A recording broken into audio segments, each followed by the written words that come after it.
Tinya wilila hangalondi zega tiemi tinya wilila fala kachideme tinya wilila hangalondi zega tiemi tinya wilila fala kachideme tinya wilila hangalondi zega tiemi tinya wilila fala kachideme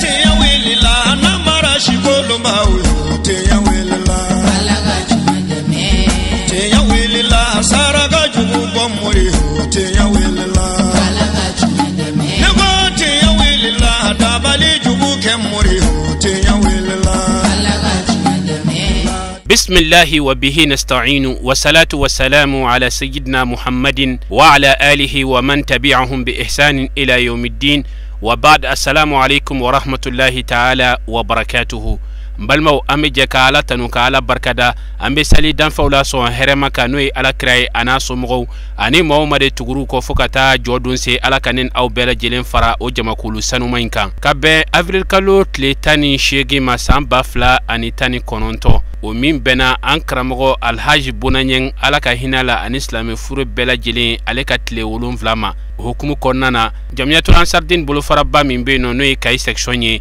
uye doin ta ka nyenamaya barakun follow damnena ni alqur'ane kalanko chama ye sogmada fe kay almamuni kay moru bela jelen kume kanen konnana kana fara jamiatul ansardin islamiya ka ukani hinala se baraina o bela jelen temenen ko fe surafana to ulu dumnen ko fe nege ka nyem gwani kele wajulu kene basigira kay baskulu balila kason ka ke hinala se ye kal nyasi ankaramo a sheikh alhaj bunanyen alaka hinala an islami furu bela jelen akene kono min soro la sherif la jabarani toyala anga je ka nyima daw fe ama soro ala munye biira nene awla ka soro ansema kote anga no soja kote ama wala info ni ka barkada yani anga se ansike gumo amen na ba befo yani muso demesene ma goro mo se sen kenenga mu ifo ki barkada ka flaka folibla anga section ma munumbe ani mununtea ani komto be ani ansar ke ana musa adimisen ma wara ma befu ko fe amanga autorité fo kay kono kadam na gouverneur la fo kana dug momo ko fe ka nga kay dutugu befu keranga na ka son duweti ambu fo alhamdulillah andu sukun kam nedo amasro ankara mogo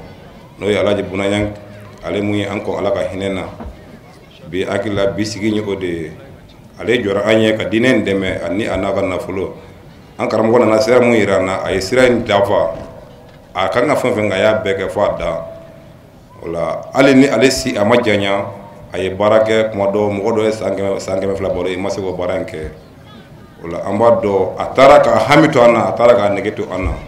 ambado ambebe ni sira ne jora ambebe ni ndwene ambebe na ndwene zero ndwe mambenye ambafu ay munke tonye surtout kay buna asarati ambulu an seka fuga sa dana vraiment ame ankram go fo yorena ame flaka ankram go fo ay kuma mu menat na bo ansaru ko yana jewlice akilla mo ci manyo seria munu dara bo mo do yimana karam go mana ko sebe mais ame seka mu fo kuma na don kuma na sura kan ma don ay ayira akoko buna de buna nyogonti soro mungama nyogonti soro ko buna ya le famu ka gele ko jugu mo do be kala me ka mo famu e bara de ko ni mo famu do bara bana ala fe kisin ne ma chama ala ko kaka ni aso dunga sanumo ni aka sabo ani mo no tugura ko fuka tasila hara jodum ko fe ambe jama be fo ni islamia foli ani badenya foli ani klenya foli we ala kaka kisina ka baraka ke ka ambela jelinda bo boray kay mer tokola ani aka bureau communal ani conseil be tokola anga foli be jama be mo fe sincère kelen kan ka bo kay dugu kono ani kay dafe dugu bela ani mo fe bora fan o fan kay kofe ka bo Bamako ka bo Côte d'Ivoire mo fe sincère ni kelen kan anga foli ba be amba fo be ko be ki bismillah kay ko ameku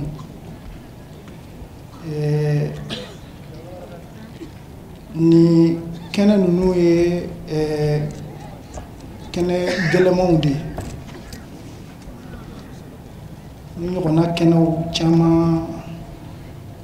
ma jɔ olu kɛnɛ caman kan.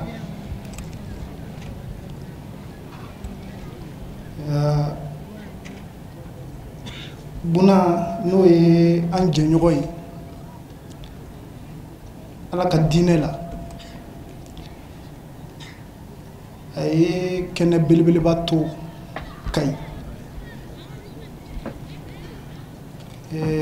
Buna kun ye denmisɛnnin de, an bɛ tile min na bi n'an y'a jateminɛ denmisɛnninya tiɲɛna jamana in kɔnɔ kosɛbɛ. Ale kun ye misali de ye k'a fɔ denmisɛnnin bɛ se ka ɲɛ, k'a fɔ jamana ma tiɲɛ ka se o yɔrɔ la. Ale ye misali ye min ni denmisɛnninw bɛɛ kan ka lajɛli kɛ a la. N bɛ Ala fo ka Ala waleɲuman dɔn, ka Ala fo ka barika da. Ala min n'a ye min kɛ o y'o bannen ye. An bɛ ka i ka bɛɛ lajɛlen fo. Sénégal délégation tɔgɔ la an ka président n'o ye Mohamed Fofana ye, a n'a ka danga Sulemani Tarawele. U y'an mɔgɔ 3 bila ka na, an tagalen Bamako ko an kana ɲɛ da Buna ka denbaya kan. Alhamdulilahi an ye minnu ye a ye suma sababɔ. An bɛ Ala fo. Buna kɛra misali ye Kayi ye, a kɛra misali ye Mali ye, a kɛra misali ye diɲɛ bɛɛ ye. Karamɔgɔ ye min fɔ an bɛ dan ye. Sénégal bɛɛ tɔgɔ la, karamɔgɔ de ye an ni Buna n'a kɔrɔkɛ tɛgɛ di ɲɔgɔn ma ko k'u hakili to Sénégal ansar la. Ka taa o don ma fɔ bi minɛ ma jɛngɛ u bolo. O la o y'a ɲini an fɛ n'a nana an kana ɲɛ da Buna ka denbaya kan a n'a balimaw. An ye min mɛn yan o bɛ soma sama bɔ. Inshallah an kun bɛ dɔɔnin min dɔn Buna na an n'a ma wuli ɲɔgɔn kan. Nka an n'a ka jɛ fitinin an ye dɔɔnin min ye a la, an nalen an ye belebelew sɔrɔ. Ni Ala sɔnna an kan ka min lakali inshallah. Karamɔgɔ ye kuma dɔ fɔ, an bɛ segin o de kan, n'o de ye Buna de ye Buna ye. O ye kɔrɔba de ye. Buna kama bɛ a la. Dalu caman fɔra kɛnɛ kan, nka an yɛrɛ ye min ye an ɲɛna a t'an bali an ka dakuruɲɛ kelen fɔ o la. N'o de ye an ni Buna ka ɲɔgɔn dɔn, a ma kɛ foyi kama fɔ Ala ni kira ani sirifi nɔfɛtigiw. Nka an yɛrɛ ye fɛn min ye Buna na n'o ka bon kosɛbɛ. Depuis don min na ni karamɔgɔ ye an ni Buna tɛgɛ di ɲɔgɔn ma, i ni Buna kɛ o kɛ ka ɲɔgɔn ye, i b'a fɔ a bɛ e de fɛ ka tɛmɛ bɛɛ lajɛlen kan. Wallahi o y'an fa. An badenw, an bɛ tanga ɲini Ala fɛ ka bɔ sitanɛ tɔɔrɔ ma, k'an sinsin ni masaba in ye min b'a daminɛ k'a laban. K'a ɲini Ala fɛ Ala ka kisi ani hinɛ kɛ an kuntigi Muhamadu n'a sodenw ye. A silamɛw, an bɛ kɛnɛba kan, kɛnɛ wasalen, kɛnɛ min ye tasi kɛnɛ ye, kɛnɛ min ye dusukasi kɛnɛ ye. An bɛ Ala fo ka Ala waleɲuman dɔn, ka Kayikaw fo. U ye min kɛ nin a bɛ mɔgɔ jigi fa. A y'a fɔ cogo min na Bamakɔ tɔgɔ la, an karamɔgɔ Seydi Usumani Sɛrifu Madani Hayidara ani an baw ani Sɛrifu Ahmad Tijani ni a dɔgɔw. Mali bɛɛ tɔgɔ la an nana kana fara Kayikaw kan. A fɔra cogo min na an balimakɛ fɛ karamɔgɔ Haidara yɛrɛ ye wajulu k'ala sɔrɔ Bamakɔ. Mali karamɔgɔ si tɛ yen min ma wajulu k'ala Mali duguw la, a karamɔgɔ bɛɛ. Farafinna yɔrɔ si tɛ yen buna ka wajulu kɛnɛ ma sigi yɔrɔ min na ani duwawu ma sigi yɔrɔ min na. Anw nana fara aw ka seereya kama ka na an ŋaniya yira. An bɛ foli kɛ an karamɔgɔ fɔlɔ de la. Karamɔgɔ Haidara, Ala k'a sara. Ale ye mɔgɔ dilan mansin de ye min sɔnna ka jɛ a ni kɔ ka Ala ka diinɛ dɛmɛ, anw ka sɔrɔ ka na fara ka kan b'a a dɛmɛ. Ala ye bunanya, an b'a fo, mais an bɛ fɔlɔ ka buna somɔgɔw de fo. Buna somɔgɔw u jɛra buna kɔ ka den jatu u la k'a di sirifila ma k'a di ansaruw ma. Ni an ye buna fo, an b'a somɔgɔw fo, an tila k'a musow fo. Kadiyatu n'a dɔgɔnin Ɲagale ani Minata. Buna muso tiɲɛ yɛrɛ la u kan ka fo, tɛgɛ kan ka kɔrɔta. Ka tila ka Kaye ansaruw fo, ka tila ka Kaye bɛɛ fo. Tiɲɛ yɛrɛ la Kayekaw y'a yira buna su la k'u tun bɛ buna fɛ. الرحمن الرحيم الحمد لله رب العالمين والصلاة والسلام على أشرف المرسلين سيدنا محمد وآله وصحبه أجمعين. السلام عليكم ورحمة الله تعالى وبركاته. أني نابغى بلا جلين فون إسلامي أكفولي كان ينودي الله سبحانه وتعالى ككيسينا كهنا كبركاو aka silame be yoro yoro aka nimbela jelen la soro o teminen ko fe inshallah ida fo ankara mo ani anga nyam ko minun kona anye kumala wiye min fo halibi o kele ndorondo sigi ani sigi tawte kelenya nga masabay aka masaya kono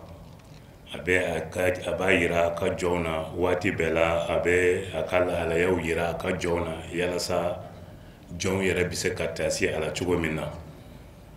nonte inshallah fen min flen yano kede en kono yano ni kuma dira ma fen mimma ko ka kuma bunaka wala ko ka kuma la halaya min beno ibeta ye ka fo dimi ani femi no kasoro ni oye grendewe bela jelen ba fo ko min ba ka ate mawere kan abe akelen duronde kan odumbe munde jira aba jira ka fo mamin tlala anna tanono e bunaye inshallah an karamo da serama kabri akoy kelen fo ka se bima fo ka temeni kan inshallah be fora mamin do alaye atlanka nya ka aben silameyala ka di silamew fana ma u ku nafalan bɔ ala o kɔrɔ ye juman ye a ye i cɛsiri a se hakɛya la nin diinɛ na a bɛ se ka sankɔrɔta cogo min na o la ni kuma dira an ma bi yan nɔ inshallah groupement tɔgɔya la an b'a dɔn k'a fɔ an n'a bɛ ɲɔgɔn sɔrɔ jɛkulu caman na nga groupement kono inshallah anga nyamko to yala ani ambade to bela jelen to yala ambe o foli la se bela jelema kadua don la se anga shirifu kema ani ajenyo bela jele ani nyankunda bela jele ani buna yere ajenyo bela jele inshallah ambe duwa ke alaka yemfisa yama ani yanye aminu fana be kofe yano ambe anyini masabain fe halibi alaka do fara ansiuka alaka sija halibi alako dama alaka laban ko nyuman ke anye assalamu alaikum wa rahmatullahi wa barakatuh ambali ma amba fo islame afolila aw fengo fembe kenen kanya ambe dusukun torole ni be kenen ka ambe duo ka ankara mo borambolo alaka hinana alaka ya fama alaka fara kira ka jamaka ankara mo nyuma borambolo kungo che ani wula che ite da karamo la fina ka be hiji keneka ni na ye nyogon so hiji keneka be mo korowo bere bere chuba mina ani sokadi ama jigine me chugamda ibe karamo buna do yende ne tagara ne na tagara nyogafe ne darale kateme yanga ambe do kala kala haraso sumaya an karamo fana karamo haydara mbafo ka wale nyumando ani mo ko na do mo mbe ayera dewte ka wali dewna do karamo buna fana aka sirifu kana makani na figiya ibe do bamba biki ale moke ay karamo kanu aya dembe kanu ambe do ke aya ko mun to ala ka barka do ala adesara simuna ala ka to ala aw beni ce aw ni baraji akere dinye bebe do kai ne ma delika ni salanya wanye ntena nyo afana ambe du sukun to ala ka hera kanai ala ka nyega ni jefara chogoni salamu alaikum wa rahmatullah buna ifoni sirede do ke buna fatunu sa ne masarfi ma do kai wa amata do sade parce que mbala buna ka do be se kanere ke se ga do kai wa kama ala be se ka henenela ambayna ala fe ala ka sabal dambe mo ale afra semina ani barkam na ala ka do akala nyankuna ala ka barka do ala ka barka do ambe ka dula am sunnu ala ka limna ya duma am sunnu ala ka sabalu duma am sunnu ala ka kalima duma harbi kramo kuma dumna ko tubala akubuna tara ka nga do ka le ray ni kuma de mimbe jom markede buna tara ngai do ke nyere kramo de sira kuma da woro la kasira do anga do ke kramo yi harbi ani kramo bono yi harbi ala kana ni chay mimbe seki senda buna senda no la kramo de susmalla ani ka ansar la se romna ansar ma se romna harbi ala ko no ya adiu amaseka se romna ala ka dina nusi amaseka se romna ala ka dina nusi ambe kramo ay trafu anu jurumina bado ambali la digi har na ce ambe laydu dama ambe kayale me laydu do foka santa janfa ambe laydu dama foka santa den janfa sabe ala de bulu mo ndalo ko buna bitaga karamboto absega gambe absega ta ambe absega ta karamboto me karambo ka do ko anta janfa anta den janfa ambe bela jilen foni kenenka nin kenenye tasibla kenede ani miri ani hakili jigi am bela jilenye kenen mi ni kay section ba ni ala sonama ka fo alhaji bunanyang abe section min kono mali dugu kolo koka oye kay section de ala ye agarjige don section ba mina oye yanye alhamdulillah section fengo fembe mali kono bi abe duskun kaminen don wa bebe duwula karamo bunaye akatagalila me bolo fabe kaytala o kama wulila mogodama min bora kayan kataba mako janaja yerela antise ka ma hakefo na kadi afoko kay betara mamatoya masimatoya katla tuguni katu yere kalfa karamo haydara la ka nyafay ni ala sonama nan nyuma sigina amba fe kan kenen sigi ambal makeni anje nyon kay ala ka dina sira kan noy bunay an karamo wasid Sharif Usman Madani Haydara ayayira nga section na ka fo ka kany kuju anfle o kenedeka wa ale retlara ka an kombara ina kunu sura ale kenesigi katla ka saraga bo an karamo bunaye bitle gaina anyere balma munu be mako utumba keneka nga nyankunda bela giren to yala netina kuma janya parce kuma be fora ka ba nyankunda be to la anga nyamgo ba noy alhaji abdullah nyam ale de ka koroni ambebi ale to la ana dogoni bela jeli o de ka fo anga foli o be kata an karamo as-sayyid Sharif Usman Madani Haydara ma ka fo ka barkada ka wala nyumandon ka duwa kaye ka nyini ala fe si caman bɛ ala bolo ala k'a d'a ma a ye anw ɲankundakaw a y'an sutura ala k'a sutura a y'an bonya ala k'a bonya a kɛra an fɛ ala ka k'a fɛ a y'an ladon an y'a ɲini ala fɛ ala k'a bila a ka birifini kɔnɔ ale n'a sɔma bɛɛ a n'a ka denbaya bɛɛ a n'a ka kalanden bɛɛ o ko tɛmɛnen kɔ u ko ko n'an jɔra nin kɛnɛ in kan an ka Kayi section fo ka daminɛ section président b'a la Kayi yan ani karamɔgɔ minnu b'a la n'o ye Udu karamɔgɔba ye fo ka taa se Kayi karamɔgɔ laban ma ani bureau fɛn o fɛn bɛ Kayi yan nɔ a sous section fara a communauté kan ko k'a bɛɛ lajɛlen fo ko ka Kayi k'a bɛɛ lajɛlen fo nin ko in a kɛra cogo min na a ma dogo maa la bɛɛ lajɛlen y'a ye o wasara seereya ye o wasara kɛnɛ ye sɔgɔmada in na baara min kɛra bɛɛ y'a ye Buna ni ne ye fila ni ɲɔgɔn de ye mais fila ni minnu y'a ɲɛ an si ka jan ɲɔgɔn na u b'a fɔ a ma ko Hasan ni Hussein tellement que an ka di ɲɔgɔn ye an gɛrɛlen don ɲɔgɔn na an ɲa ma da ɲɔgɔn ye i yɛrɛ t'a dɔn an fila la tuma dɔw la jɔnni ka kɔrɔ mais k'a sɔrɔ san 10 de bɛ ne ni Buna cɛ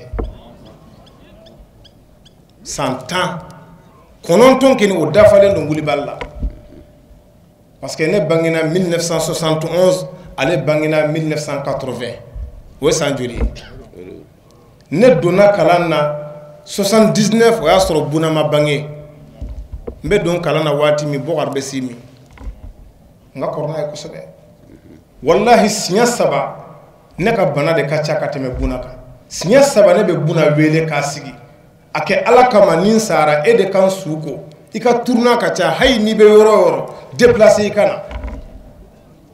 siɲɛ 3 bɛ nin f'a ye wallahi wallahi ma jigiya tile kelen k'a bɛ sa ɲɛ mais ala ta y'a ta de ala ka hinɛ la ala ka yafa k'a ma ala ka jigin yɔrɔ ɲɛ ala k'a kaburu nɔrɔ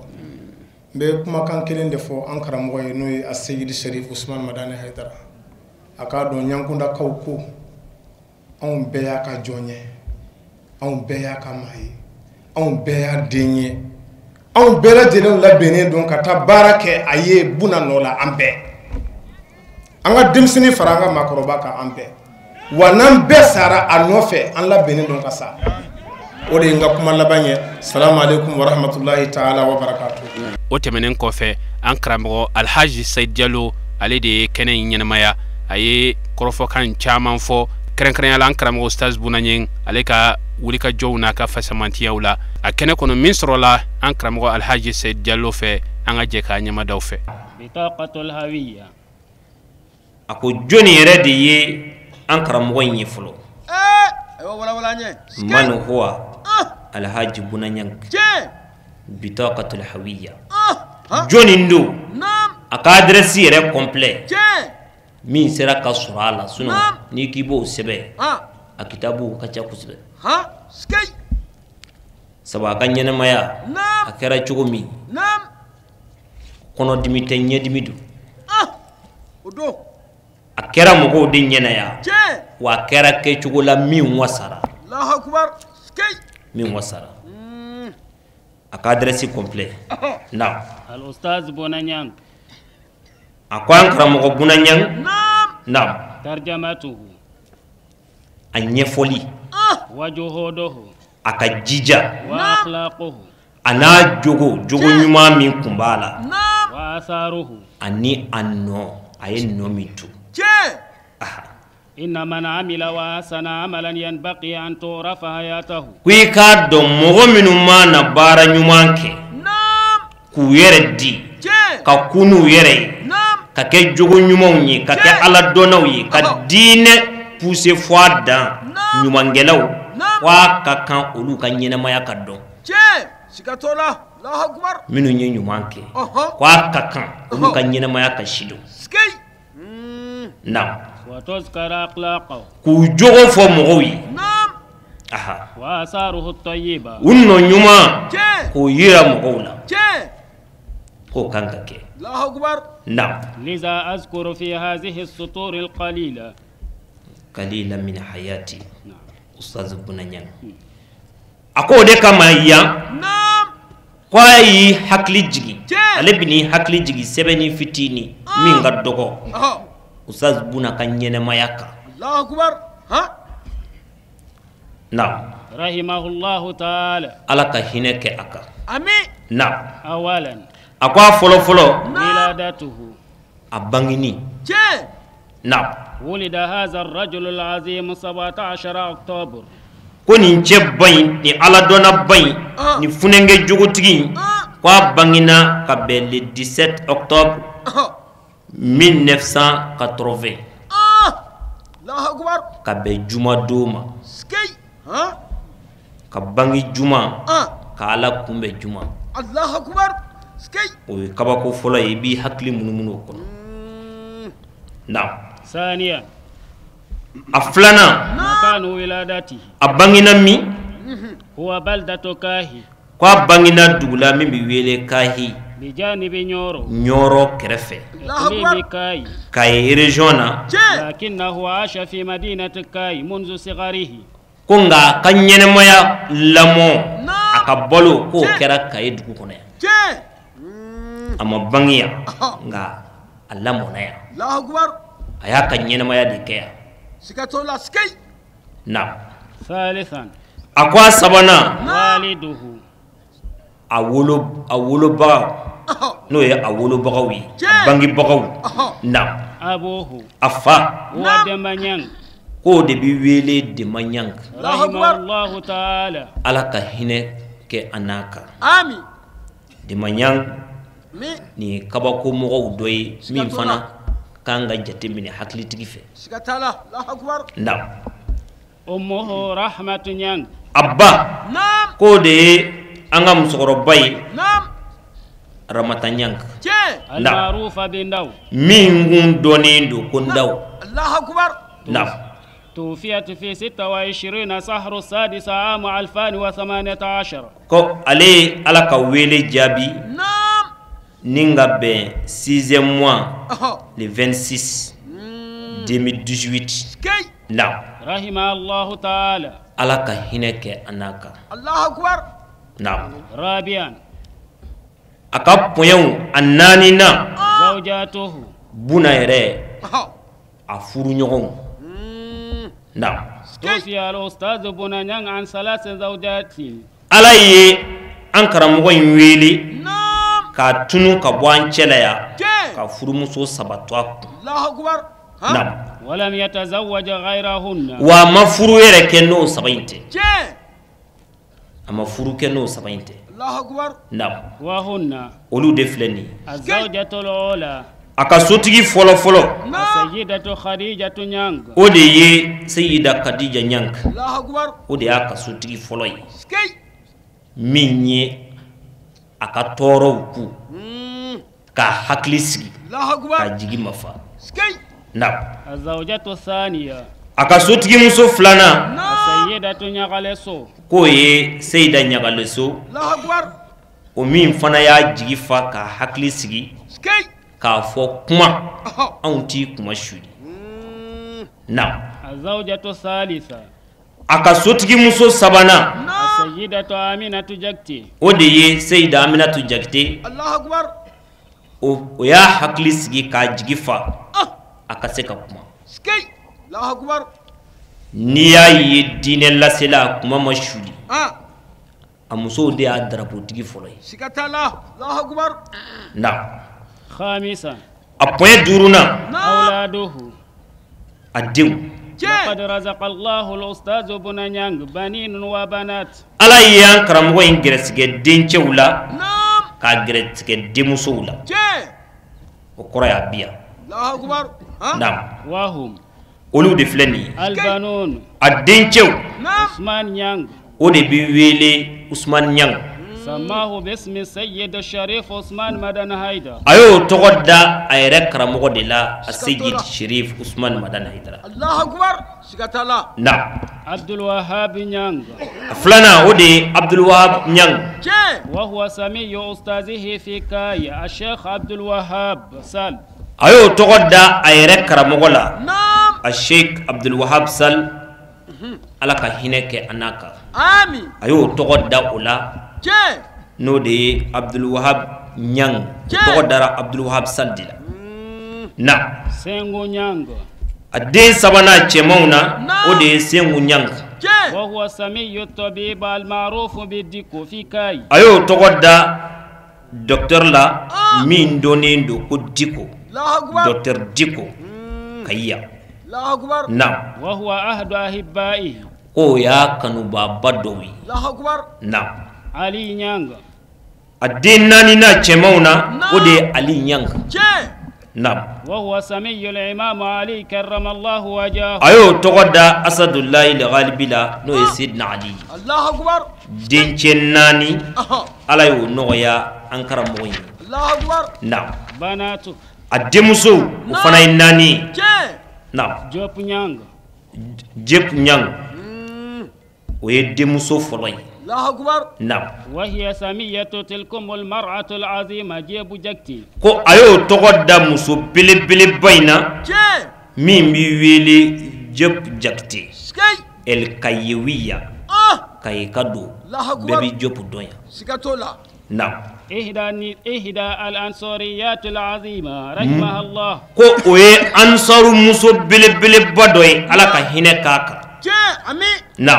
وقد أحبت الأستاذ بنا حبا جما muso nye buna kanu na kanu min bunye na kuju سكتولا الله أكبر aya de muso folo inta ka togoda ula سكي horon bi nyuma ya saradi aya kanu ale yere semin baye ode ka togoda الله أكبر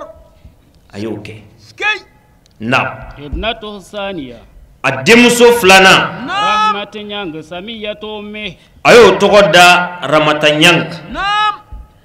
o togodara ayere wulu bala جي no yamba muso yi الله أكبر ramata nyang na ابنته الثالثة adin sabana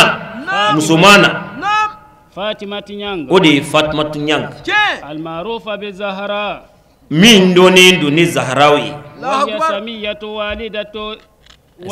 زي sayyidatu khadijatu نعم ayo togoda خديجة amusu folo نعم amusu folo no e khadija ye sayyida khadija o bamso no e fatmatu haidara الله أكبر aye o togoda ula na ابنته الرابعة ademuso nani na حليمة نيانغ ode halimatu nyang na du fama esadiya na وهي سمية منى حليمة دقميشة ko ayo togoda ambala no e tanti halima daga maisa na زوجة سيدة شريف عثمان مدان هايدر no yan karamogo ka sutigi muso ye na سادسا aka poyen نعم worona دراسته aka kalan ke cugu الله أكبر karamogo buna ye kalan ke cugudi سكي ay doni yere soro cugudi ay doni labara cugudi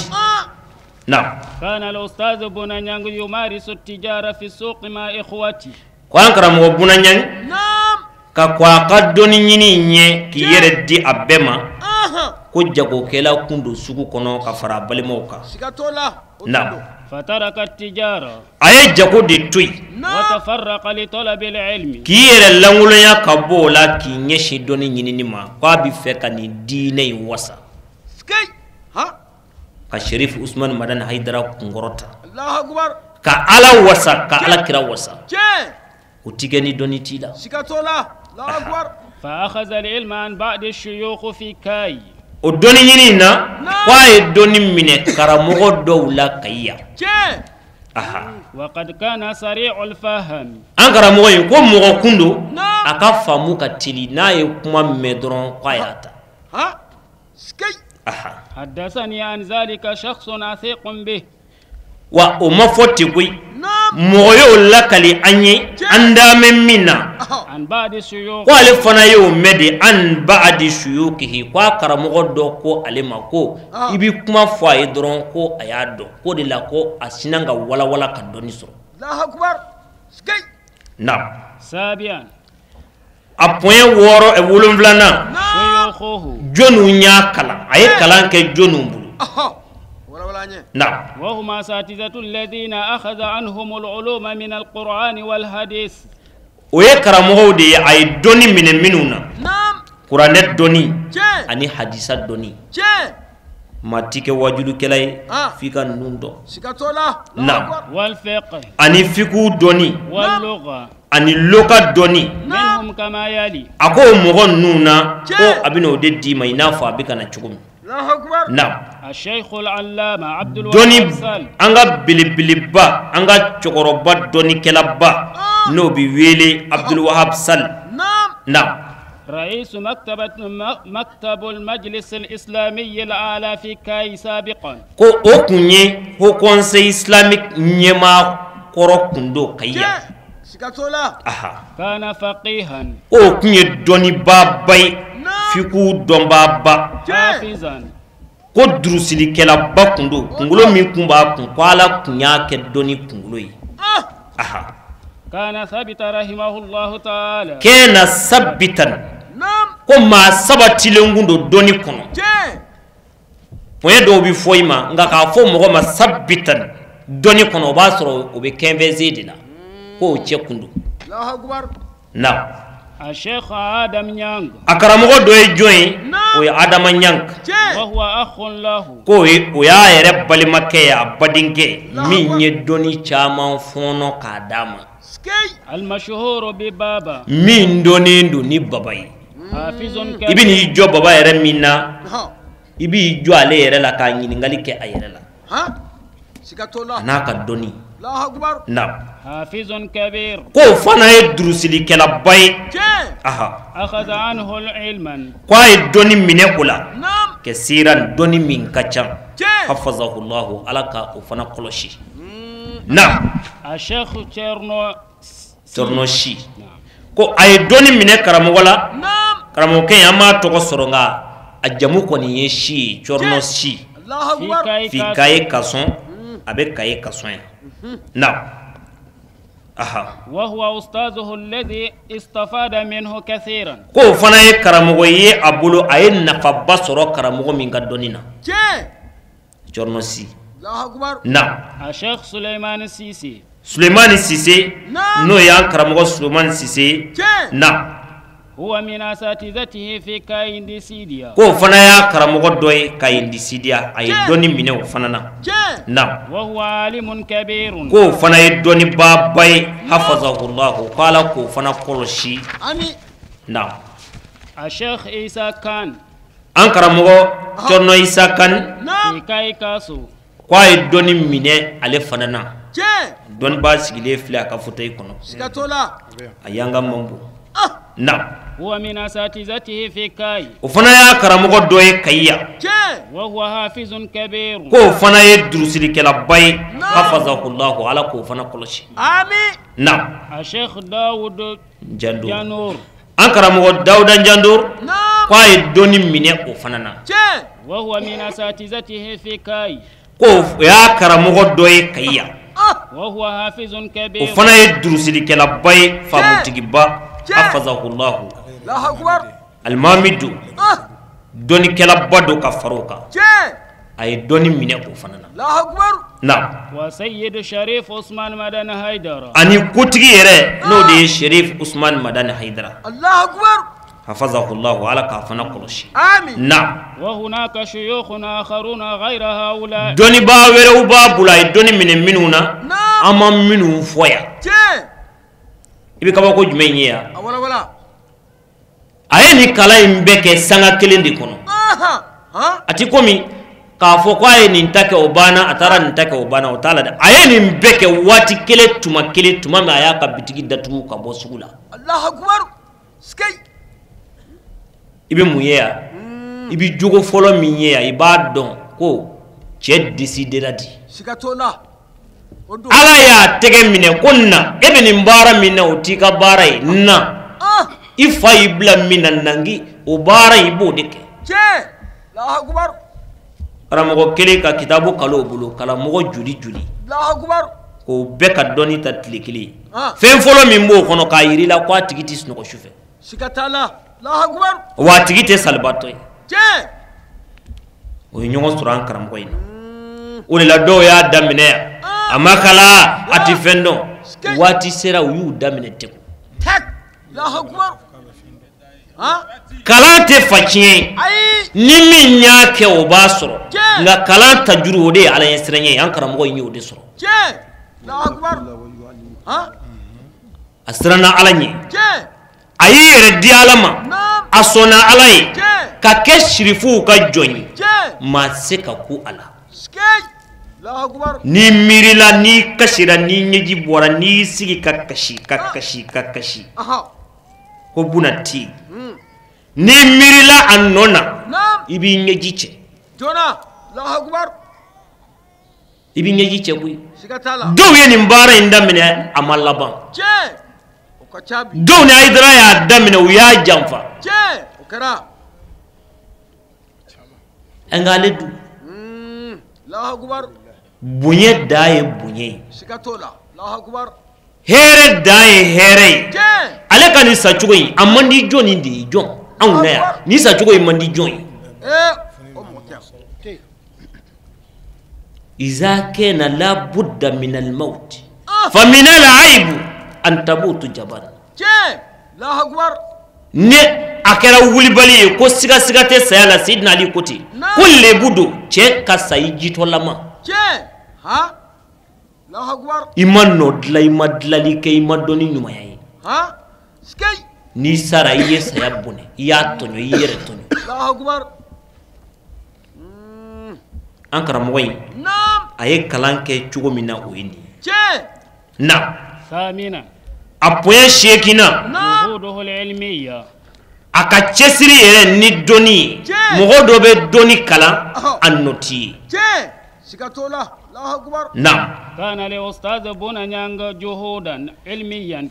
ko cɛsiri yɛrɛ yɛrɛ de tun b'an karamɔgɔ in na n'a ka dɔnni dili ye ka ye yɛrɛ kɔnɔ yan وقد أعطى العلم من خلال تلكم الجهود ناسا كثيرين ko a ka o cɛsiri in kɔnɔ k'a ka dɔnni di ka ye yan ko a b'o cɛsiri ba in na hadamaden min ye nafa sɔrɔ ale la ko maa t'o da dɔn kisima bɔra k'a fɔ sisan a kɛra ɲɛna mɔgɔw bɛ na de ko an bɛna don nin ko in na e kama o kɛra n'a ka cɛsiri ye a n'a ka nisɔndiya a n'a ka farifoni a n'a ka sabali mɔgɔ min b'a ka bitigi datugu k'a bolo bɔ wari la ka na sigi bitigi t'i bolo o tigi sabali la koyi mɔgɔw b'o tigi ka bi de ye nka a tigi ye kunu min kɛ ɲinɛ bɛ kɛ o de kɔ fɛn dɔw labɛn kuma ka jan fɛn dɔw labɛn kuma ka jan a bɛna dɔ de sisan ko e bɛ buna fɛ walima i t'a fɛ o bɛna dɔn de a bi yan a ma taa yɔrɔ si a bi yan a ye wajulu min kɛ jɔnni b'a kasɛti da dɔn jɔn a sɔnw tɛ yen a ka ɲɛnɛmaya bɛɛ kɔnɔ a ye mun ɲini ka siran ala ɲɛ k'i jogo ɲɛ n'i b'a fɛ i bɛ continuer o de kan a bɛ faamu nin kɛnɛ in ka yan an ye ŋaniya min ta k'o fɔ ɲinan kɔni san kɔnɔ ɲinan san kɔnɔ mɔgɔ o mɔgɔ se b'i yɛrɛ la yan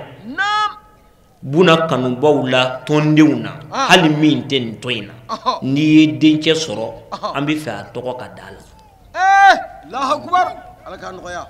an b'o fɛ dɛrɛ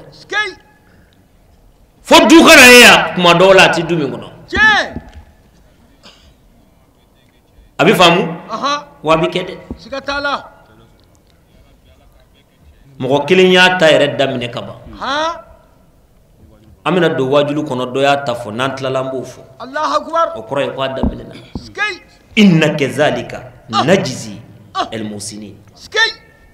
ala ko a bɛ nin cogo de la ɲumankɛlaw n b'olu sara de k'u tanu ni bila nɛnw kan yanni diɲɛ wuli cɛ n'i tanu tigɛlen i yɛrɛ filɛ a y'a ka cɛsiri di ka dɔnni di a ka dɔnni ye mɔgɔw nafa na a ko a b'o programme in na a bɛna min d'i ma sisan na a ka muso kalanyɔrɔ min bɛ Kasɔn ko ye a ka dɔnni diyɔrɔ dɔ ye o kɛra a ka mɔgɔ dilayɔrɔ dɔ ye ka hadamadenw jogo dilan k'u bila diinɛ kɔnɔ a ye muso min dilan ye k'u kolon ka d'a cɛ ma bigi tɛ se ka sɛbɛn o kalanyɔrɔ in na كان يعلم فيها نساء كثيرات ko a ye muso caman ladɔnniya ye k'u lafaamuya ye n'a ka cɛsiri ye k'a ka waatiw di k'i sigi ka dɔnni di na مدرسة بلاتو نسوية a ka kalanyɔrɔ filanan n'o ye plateau muso kalanyɔrɔ in ye na حيث يدرس فيها نساء الهارات o kalanyɔrɔ in na yen quartier musow ko a y'a cɛsiri k'olu lakɔgɔ dɔnni na ani jogo ɲumanya ni cɛ bonya na وهارات أخرى wa ko quartier wɛrɛ musow fana bi bɔ fo quartier wɛrɛ kana fara olu ka o kalanyɔrɔ in na ye o kalanyɔrɔ in na a ye dilali min kɛ yen bigi tɛ se ka sɛbɛn na مجلس التفسير a ka dɔnni in dili la ko kuranɛ tafsiri kɛyɔrɔ kun b'a bolo na كان له المجلس لتفسير القرآن الكريم ko sigiyɔrɔ dɔ kun b'a bolo a bɛ ala ka kumakan walawala ala ka jɔnw ye yɔrɔ min خلال شهر رمضان الكريم sunkalo belebeleba in kɔnɔna na kullu amin san o san na ويكون في مسجد كاسو wa ko tafsiri in kɛyɔrɔ k'o bɛ kɛ Kaso misiri la komi a b'a kalama cogo min na وقد استفاد الناس من تفسيره كثيرا maa caman ye nafa sɔrɔ a ko tafsiri in na min da ma dɔ fiyewu n ko a biya na تاسعا a poɲɛ kɔnɔntɔnna جهوده الدعوية a ka cɛsiri ni ka mɔgɔw wele ka na ala ka diinɛ ma n'o y'a ka wajulu ye na يقول كاتب الراوي sɛbɛnnikɛla ani lakalili kɛbaga ko a b'i kanto إننا نشهد لأستاذ بنيان جهودا كبيرا في مجال الدعوة ko an bɛ seereya buna ka cɛsiri la wajulu tintin kan ko an bɛ seereya la o la k'o cɛ kun don n'a bɛ wajulu kɛ i b'a dɔn k'a bɛ sɛbɛ la a bɛ kuma min f'i ye i b'a dɔn nin bɛ sɛbɛ la hali ni diinɛ man di ye n'i y'ale wajulu kɛtɔ ye i b'a kanu sɛbɛnnikɛla in ko k'a bɛ seereya ni o ye na منها ما يلي a ko a bɛna walawalali k'i ye i n'a fɔ o bɛ ka na cogo min في الإطار الإقليمي a ka laseli in fɔlɔ-fɔlɔ a ye nɔ bila yɔrɔ fɔlɔ jumɛn na o y'a yɛrɛ ka région ye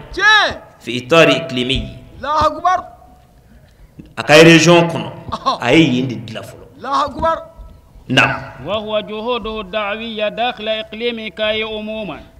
ko a y'a cɛsiri a ka laseli la a ka région kɔnɔ a ka région bɛɛ ko a ye nɔ bila a bɛɛ la a y'o fɔlɔ de dilan i b'i ka du de dilan ka sɔrɔ ka taa wali du kɔnɔ maa min tɛ se ka kuma a yɛrɛ fɛ yen n'o taara waliyɔrɔ la a tɛ se ka dilan a y'a ka région fɔlɔ de dilan a bɛɛ na ومدينة كاي خصوصا kɛrɛnkɛrɛnnenya na Kaye yɛrɛ dugu kɔnɔ yan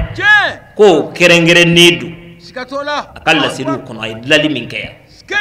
na ومن ذلك الواعظ الليلي في الشوارع عادة ko a b'o Kaye wajulu ninnu na a ka sufɛ wajulu Kaye karew kɔnɔ e ka wuli ta sigira yɔrɔ minnu na yan k'i b'o nɔ jate ta jɔnni bɛ se a ma sigi yan quartier jumɛn na k'o kun y'a ka laada ye na وفي المناسبة الدينية ani diinɛ place baw diinɛ donbaw i n'a fɔ mawuludu i n'a fɔ ashura i n'a fɔ sanayɛlɛ k'a bonya ka fanga don a la ko o cɛ ba kun don ale de y'o kɛ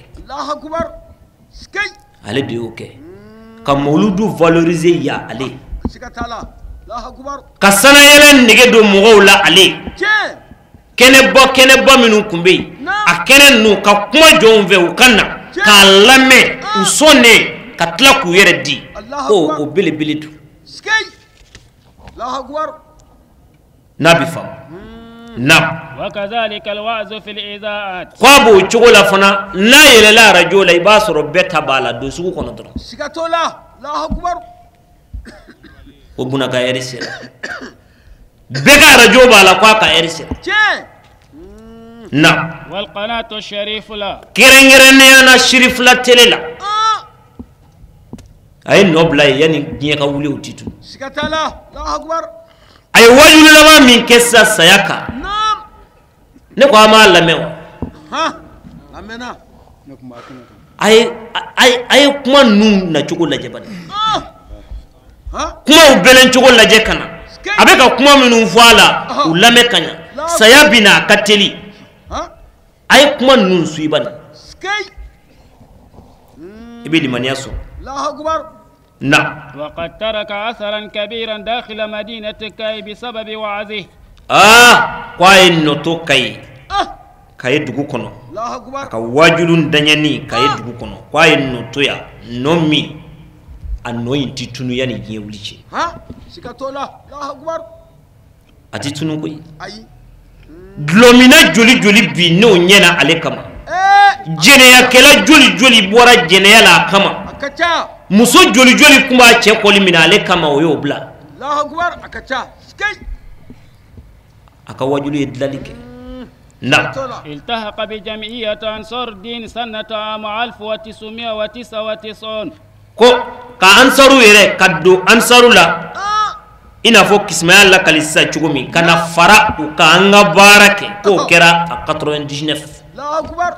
نعم وبنى الإرشاد فيها كواي واجلو دمني و 99 كلينا 99 2019 ça fait 20 ans Sikatola odo Samuga Samuga ngono afari ma faga ama décourage iba fo bi kwaya damine di bi Allahu akbar skay nin kamale yeche Sikatola Allahu akbar wallahi skay نعم أول وازه كان في كاي ليبرتي كواكا واجلو فولو فولو كو كرا كاي ليبرتي دي باني واجلو كندو كبي عاشورا دوما الله أكبر نعم وآخر وازه في كولوكان أكا واجلو لبان وكرا كولوكاني قرية ساقبال قرية ساقبالا كوا كرا ساقبالا دومكون الله أكبر نيو واجلو فانا لامي ayo fana walada jo sayadika skay wajulu folo mawdu ye sayay laba ye sayay wajulu laba mingera kay sidna ali la akumana sayaka fo an yere kuma sera mi nyomble skay amake okera Allahu akbar ala kan kuna dia amin aka sagabala wajuli anyini ka lame ban anyini kala abi dusuku yigi ala kira yere fotu chugo ayo de fo kashiti ngono kira yere ka suma yele ma chugo ayo de ka kono muna ay kira ka suma yele mani fo aka wajulu laban kono eni ne ka nga miri yedi muna o fora Allahu akbar skay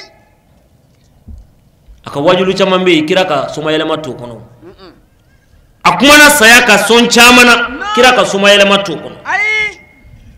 nga kallaba ina oba kono Allahu akbar na wa ma juhuduhu da'wiyya aka chesri aka wajulu lasilila na kharija madinatu kai dugu minunte kayi min dawlatihi ila almudni aka munumunu na kata dugu baw kono wal qura ani dugu fitinu kasirun o dugu kacha kuju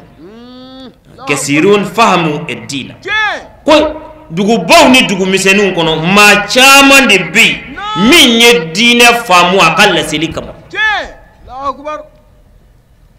abora sidna ali ka wajulu bana atara jala faradi abora jala fara sitakili jijan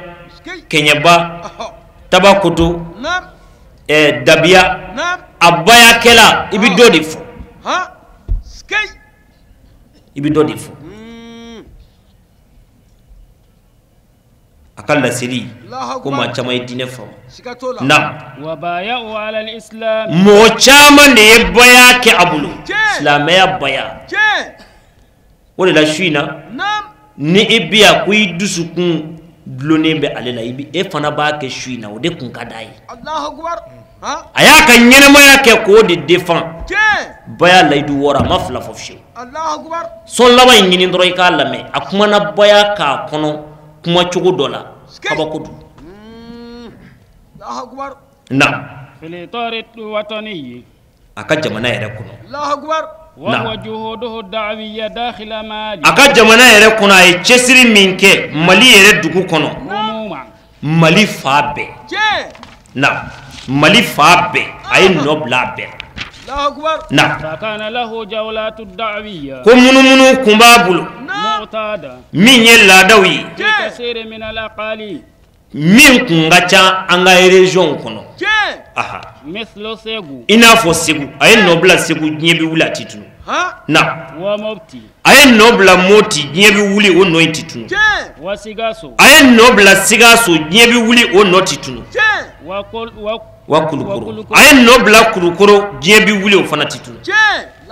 na وقد ترك في تلك الأماكن آثارا كبيرة أي نو بل ودبلني نيورون نومبلا كايتا كوني أنتو فوسا الله أكبر نعم وفي الإطار الدولي أنا جمانا كوخانا ونمين تمالي نعم فأنا أستاذ بنا كل سنة يجول في بعض الدول دائيا سنوسا نعم أنا جمانا كوفلا ولا كومي منو يورو دولا نعم مثل ساحل العاج إنا فو كوت ديفوار الله أكبر وهم يعرفونه جدا إيفاري أمبا دون كوجو pardon إيفاري أمبي بونا دون كوجو sikatola skay ويشهدون على جهوده ولو شيري يلا كتشسريكا ودلا وكامارا بلا وبفر لنيونغا منو ما بما كسرو كسلا كديركتي لا كوتو كوت ديفوار الله أكبر skay وكامارا بلا o dugubati ko dvar duguba ko bolo bishama kwa sema johoro ma shero biya abdul biya jibi biya sikatola Allahu akbar amaku ko fiu ai o de la tuma do nangwa mbi buna ka saya kunanya kuka kunanye olu mo ko dama do be nere man olu ye nyena doro nyeji de bo Allahu akbar mo bi ke mo fenga do ta do ye horoni sikatola nyo fo basuru ye o do nyuma nango basuru drame ye horoni ye buna kanu aw mo dama do be ngo aw kanga foka bebi fo ngawlu tay kabako bala uya kanu ka kanu fala ya ka ko ere laba ubolo unyena Allahu akbar jibi bi ola abdulu bi ola nam karim jarabi ola basiru bala Allahu akbar aba ko ti fula farala nti shenike nti jere yake nti ndefo dina wara ke muroko nta gen senko nikra ibla bara ni momina mboke ala ka dafal fula farala ka nti shenike nti jere yake nti ndefo dina wara ke muroko nta gen senko nikra ibla bara ni momina ya rabbi ala ka dafalna bara to munun kera adoni na ni ala sona ma sigida na tawero wanu fara nyogon ka ko lasi awma ambanyi na Allah subhanahu wa ta'ala fe ankara mogo alhaji bunanyang ala ka hinala ala ka ya fama an islam furu bela jile kay section min kera ni bara in ke bagay ambanyi na ala fe ala ka mogo duma mumbe ni nyogona ke foli ni wali nyumondo ye awtay jamana kono jamana koka ambanyi ni masafa ala ka sigi wererana wassalamu alaikum wa rahmatullahi ta'ala wa barakatuh.